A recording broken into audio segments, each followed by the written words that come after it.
Hi everyone, and welcome to this chat today. So, as you can see, I'm joined by the fabulous Claudia of Claudia Sear Luxury Eco Nails in Sussex, who you might recognise from our March issue, where you shared some fabulous info about how you make a positive environmental impact for your business.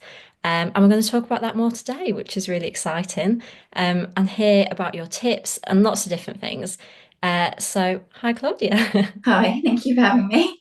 Thank you. So, why don't we start by you sharing a little bit about how you got into the nail industry?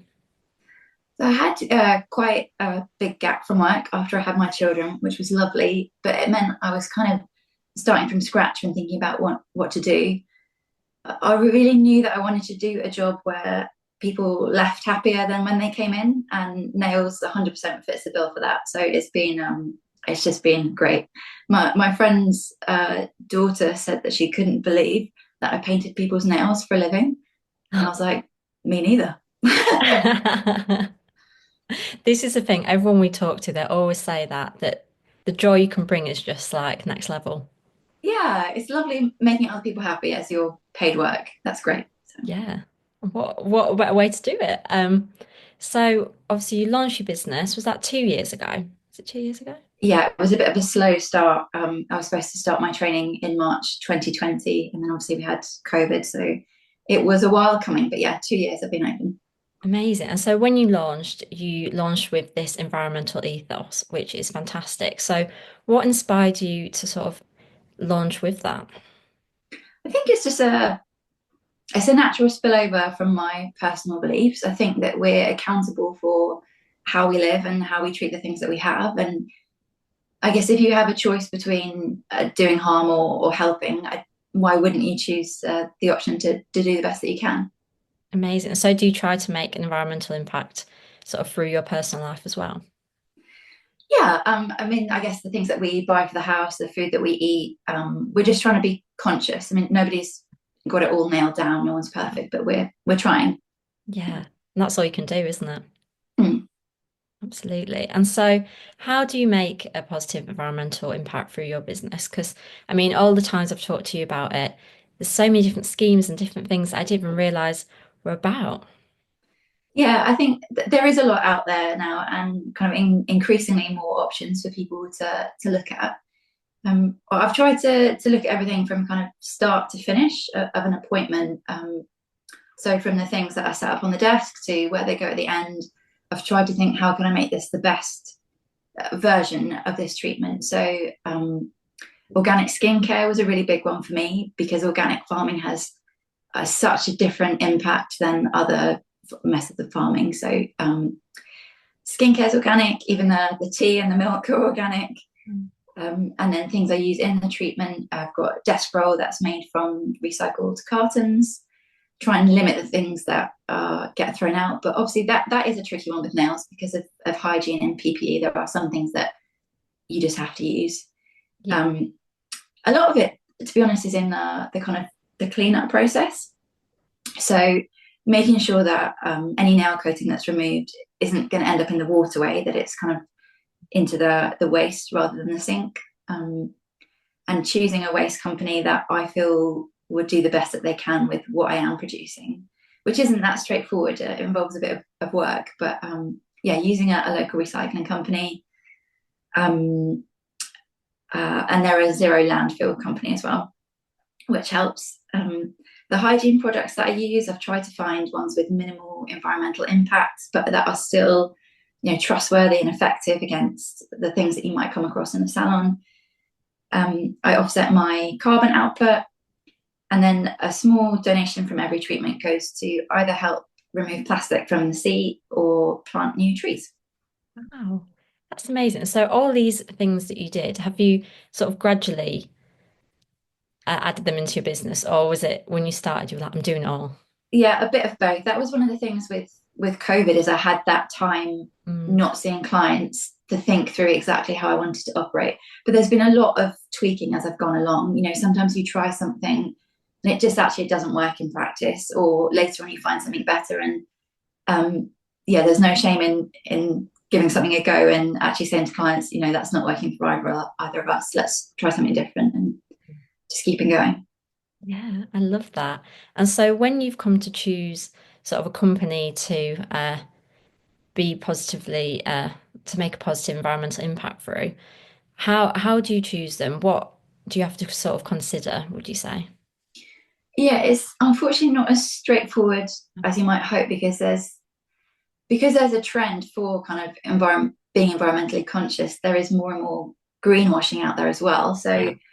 So I would say when you're looking at a company, just do a bit of digging.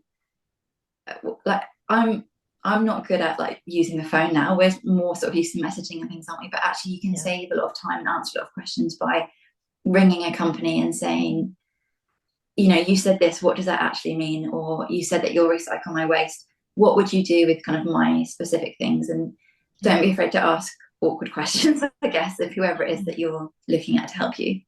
That's such a good tip because I guess if you ring them up and you ask, they'll either be able to answer it or not, won't they? So Yeah, and whether they can answer you or not will tell you a huge amount anyway.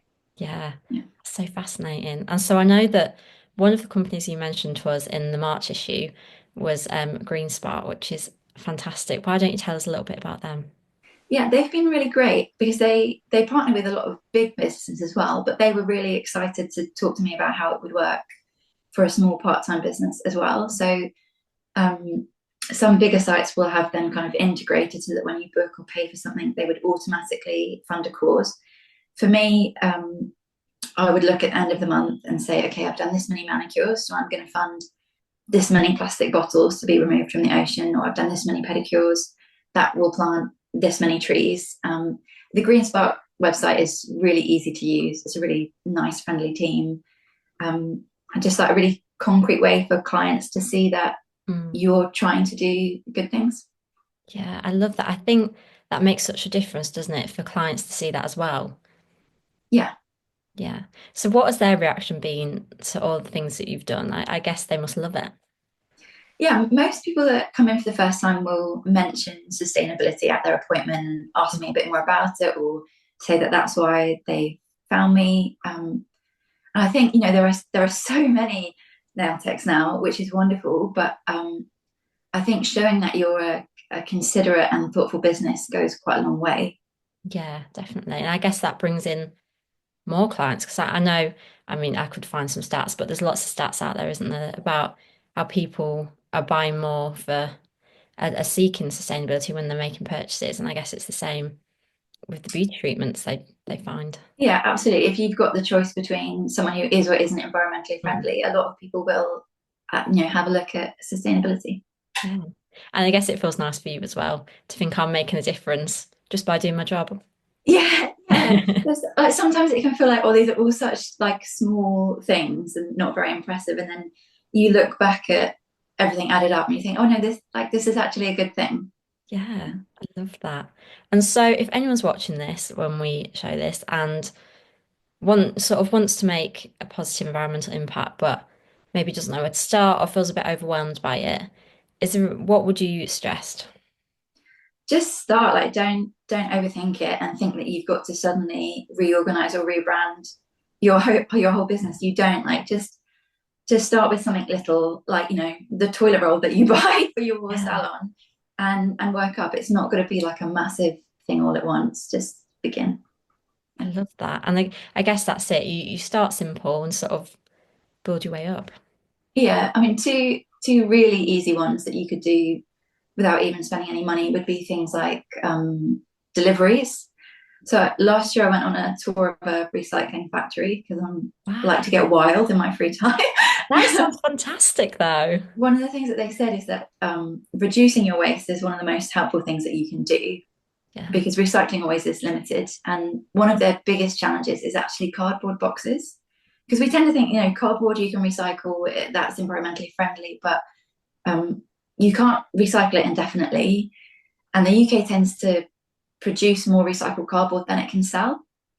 Oh, So if you're someone who likes a bit of nail mail and you order stock, every couple of weeks, if you could be a bit more organized and do it once a month, that is an environmentally conscious decision that you could make without spending more money. So I try and do mine once a quarter, but I'm small, so I can get away with that. But whatever you're doing at the moment, can you reduce the number of orders that you're making? That's one environmental choice ticked off without spending a penny. So, Such a good tip. I love that. And you'd never even think of that, would you? yeah, another easy one would be, you might eventually think about switching your hygiene brand, but whatever brand you're with at the moment, or things like soap or detergent, just looking and seeing if they offer like a refill service. Like, can you buy a bigger bottle of detergent and decant it rather than buying lots of small bottles? That is an environmentally friendly decision and Yeah, probably saves you money. So it doesn't have to be big and grand and exciting. It's lots of small things often. that's fantastic. And can I ask as well, because I'm sure people want to know this when this comes out, what brands do you use and do you recommend? Oh, for my skincare, I love Pink's Boutique. So everything that they make is certified organic. They're really thoughtful in kind of where they source things from, and just actually environmental stuff aside, like a really lovely, supportive Mm. group to be part of. So yeah, definitely would rate them. Um, Another good company for salons. It's not salon specific, but there's a company called Phil who have a closed loop system. So things like the soap that I use, it comes in a big container and I decant it into bottles, and then you send the packaging back to them and they refill it. So you're having no waste from the whole service. And they do things like detergent and fabric softener. So they do things like shampoo and conditioner if that's something you use in your salon, but they'd be one to look for too. What a fantastic idea. I love that. Mm. That's amazing. And so, in terms of the nail industry as a whole, I mean, I know there is a long way to go towards Mm. being sustainable, but what do you hope to see happen in the future? The pipe dream, the long term dream would be to have a nail enhancement in a bottle that's biodegradable. Um, Wow. because that is a problem that we kind of can't get around at the moment. That a polymer nail coating is wasteful, and there are obviously responsible ways you can dispose of it. But that would be like the big dream. Wow. But for Anyone now, I listening, if you want to make yeah, that. for now I just think it would be great if suppliers and producers took more responsibility for the products that we're using, and especially for dealing with the kind of unique waste that the nail industry has. So that's my project for the year, is to make awkward phone calls to people and ask them what they're doing, and tell them what they can do for us. I love that though. But I guess if everyone did that, then Yeah, the more of us that say that that's what we want, the quicker we'll get somewhere, definitely. yeah, I love that. I love that. And so looking at your business as well, any hopes for the future? Um, You. it's a strange one for me because I guess at the moment, like, sustainability is my niche. It's the thing that makes me different and how I sell myself. But it would be really nice if in 5 years' time, my business was looking for a new niche, because it was just bog Didn't need standard, run to. of the mill for people to think this way and make these choices. So Oh, that's my hope for my business, is that I'm having to rethink it in 5 years' time. I love that. We'll come back in 5 years and we'll see. Yeah. Well, thank you so much for joining us today. It's been amazing to hear about all the amazing things you do and your tips. Thank you for having me. Thank you so much.